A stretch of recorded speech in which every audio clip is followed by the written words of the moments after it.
You think your pain ruined you, but it didn't. It exposed you. You think what broke your heart broke your future, but it didn't. It revealed the man you've been refusing to become. You want the truth? Most of your suffering is not coming from what happened to you. It's coming from the story you keep telling yourself about what happened to you. The betrayal, the rejection, the years you wasted, the times you stayed too long, begged too much, tolerated disrespect, and called it loyalty. You keep touching the wound like it's proof you're alive. But a wound is not an identity. Pain is a signal. It is not a home. And before you go any further, subscribe to this channel, not because I need another number, but because you need reminders when your discipline gets weak, when your standards get blurry, and when comfort starts whispering lies that sound like compassion. You need truth in your ear when excuses start dressing themselves up as healing. Here's what it really means to turn pain into purpose. It means you stop asking, why did this happen to me? Why nani?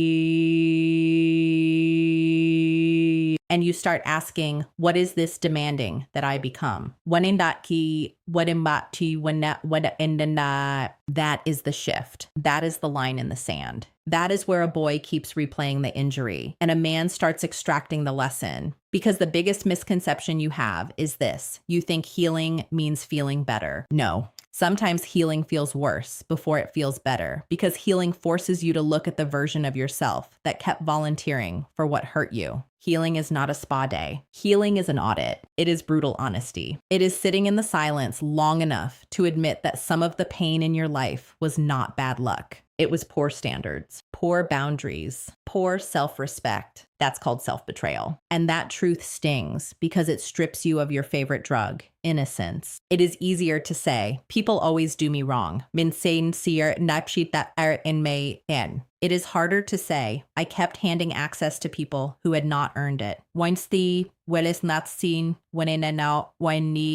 It is easier to blame the world. It is harder to examine your patterns, but your freedom lives in the harder sentence. Why does this happen? Because most people are starving for validation and calling it love. They want to be chosen so badly that they forget to choose themselves. They want peace so badly that they tolerate disrespect. They want connection so badly that they negotiate with chaos. And after enough disappointment, they build an identity around being misunderstood, overlooked, unappreciated. They start performing pain instead of processing it. They start worshiping potential instead of facing reality. They start confusing intensity for intimacy. That's called emotional slavery. You know what it costs? It costs your presence. It costs your nervous system. It costs your focus. It costs your mornings, your mission, your standards, your dignity. It costs the sharpness in your eyes. It costs the strength in your voice. It costs the ability to walk into a room and know who you are without checking everybody else's face for confirmation. That is too expensive. Too expensive. No woman, no man, no audience, no past, no mistake gets to be that expensive. So let me tell you my story in the only way that matters to you, not as a confession, but as a mirror. I teach masculine leadership because I learned the hard way what happens when a man has strength without direction, emotion without discipline, hunger without purpose. I know what it is to be driven and still be lost. To be capable and still be weak in the places that matter. To look composed on the outside and be negotiating with chaos on the inside. That journey taught me something simple and violent. If you do not lead yourself, your wounds will. If you do not train your mind, your impulses will. If you do not define your values, your appetites will. And appetites make terrible kings. You say you want peace. Good. Then understand this. Peace is not the absence of pressure. Peace is the presence of order. It is knowing what you allow and what you don't. It is knowing where your energy goes and where it stops. It is being able to feel deeply without becoming ruled by every feeling that passes through you. Presence versus panic. Reality versus fantasy. Discipline versus drift. That is masculine leadership, not domination, not performance, not coldness. Leadership. Masculine leadership begins with self-respect, and self-respect is not loud. It does not need to announce itself. It does not chase. It does not beg. It does not over-explain. It does not keep auditioning for spaces where it is merely tolerated. Self-respect listens once. Self-respect observes patterns. Self-respect leaves when words and actions stop matching. Self-respect can love and still walk away. That's called power under control. Some of you are exhausted, not because life is too hard, but because you are carrying what you were never meant to carry. Old guilt, old shame, other people's confusion, other people's inconsistency, other people's inability to meet you where they promised they would. And because you haven't fully chosen yourself, you keep trying to save what should have been released. You keep returning to what already taught you the lesson. You keep reopening doors that God, reality, and your own nervous system already tried to close. You stop that now. You stop calling chaos chemistry. You stop calling breadcrumbs potential. You stop calling your fear of being alone loyalty. You stop calling your lack of boundaries kindness. You stop romanticizing the very things that have been draining the life out of you. Name it correctly. A lie loses power when you name it correctly. And let's go deeper. The root cause is not just pain. The root cause is disconnection from purpose. A man without purpose is vulnerable to anything that gives him temporary relief. Temporary women, temporary praise, temporary distractions, temporary highs, temporary identities. He becomes easy to manipulate because he has not committed himself to something higher than his moods. But give that same man a mission, and suddenly the noise loses its seduction. Suddenly he can say no. Suddenly he can wait.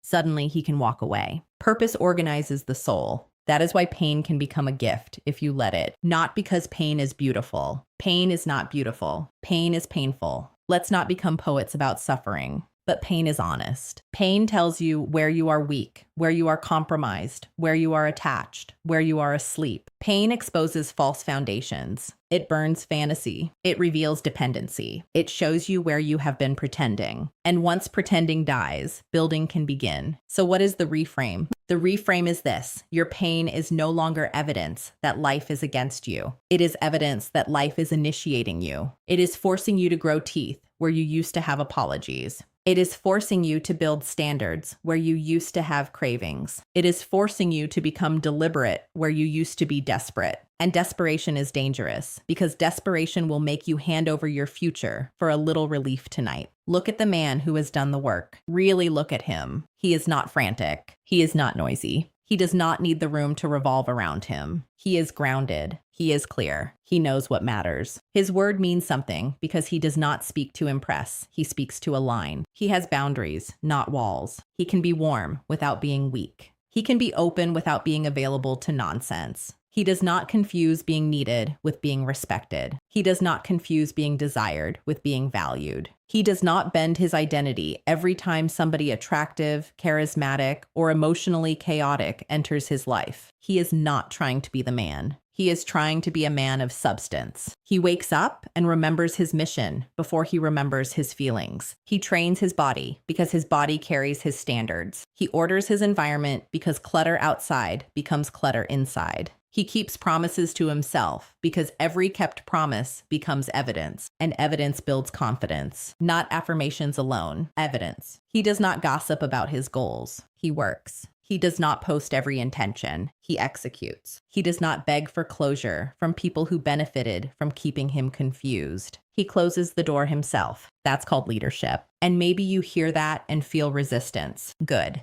Resistance means the lie is being challenged. Maybe part of you still wants permission to stay soft in the wrong places. Maybe part of you still wants to be rescued. Maybe part of you still wants the world to apologize before you become powerful. But hear me carefully. Your life cannot wait for everybody who hurt you to understand what they did. Some people will never get it. Some people will never say sorry. Some people will move on as if they never touched your life at all. You know what? Build anyway. Rise anyway. Become anyway. Because closure is not always a conversation. Sometimes closure is a decision. Sometimes closure is deleting the number. Sometimes closure is ending the habit. Sometimes closure is refusing to look for yourself in the eyes of people who were blind to your value. Sometimes closure is no longer needing the apology to start the next chapter. So do this. Get still long enough to tell the truth. Write down the pattern, not just the event, not just what happened, but what you kept allowing. Then identify the belief under the pattern.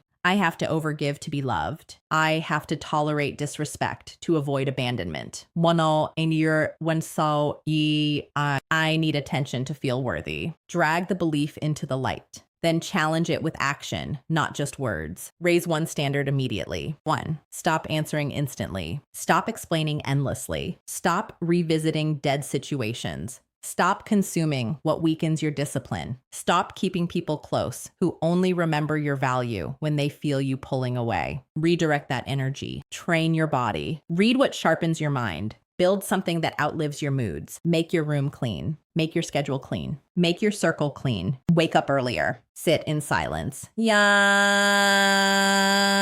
Pray if you pray. Journal if you journal. But whatever you do, face yourself. Do not keep numbing the man you are supposed to be meeting. Then practice this sequence until it becomes identity. Pause, assess, choose. Pause before reaction. Assess the pattern. Choose the response that matches your values, not your wound. Pause, assess, choose. Again, pause, assess, choose. That is how chaos loses access to your nervous system. That is how leadership is built in real time. And when loneliness hits, because it will, do not mistake loneliness for failure. The old version of you had company because he was available to anything. The stronger version of you may feel alone for a season because he has become selective. That is not punishment. That is refinement. Everybody cannot go where you are going. Everybody should not have access to your energy. Everybody does not deserve your softness. Selective is not arrogant. Selective is responsible. You also need to understand the difference between performance and transformation. Performance wants to look strong.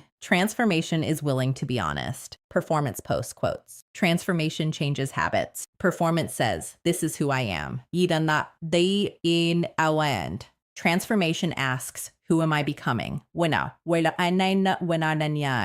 Performance wants applause. Transformation wants alignment. One is theater. The other is freedom. So no, this is not about becoming emotionless. It is about becoming governed. It is about feeling anger without becoming reckless, feeling grief without becoming hopeless, feeling desire without becoming enslaved, feeling love without abandoning yourself. That is maturity. That is command. And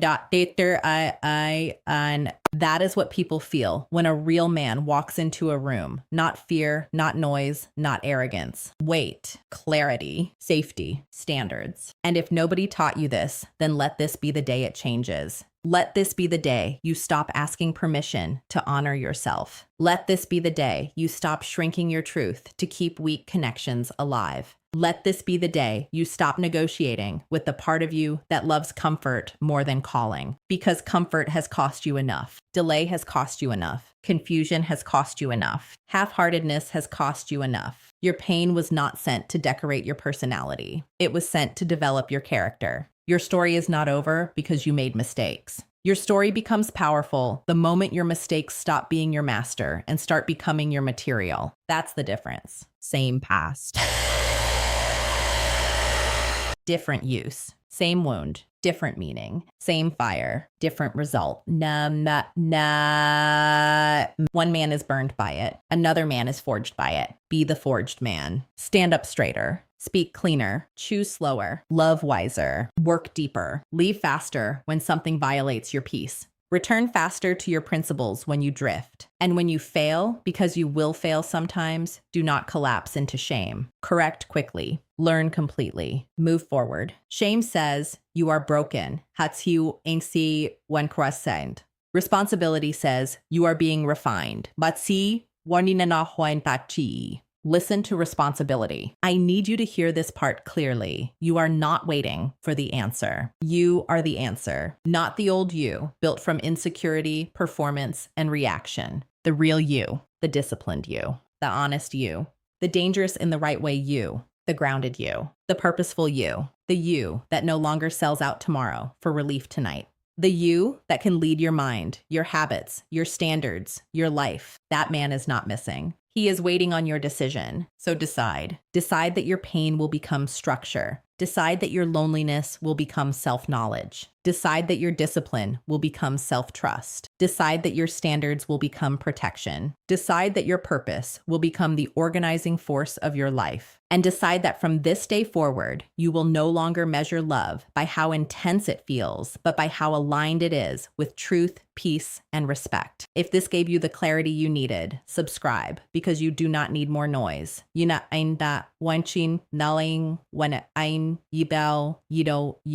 need more truth. You need reminders that call you higher when your lower habits start sounding reasonable again. And if you're one of the few who is serious about becoming a man of substance, of purpose, of self-respect, then stay close. You belong here. This is a place for people who are done with fantasy and ready for reality, done with excuses and ready for leadership, done surviving and ready to become.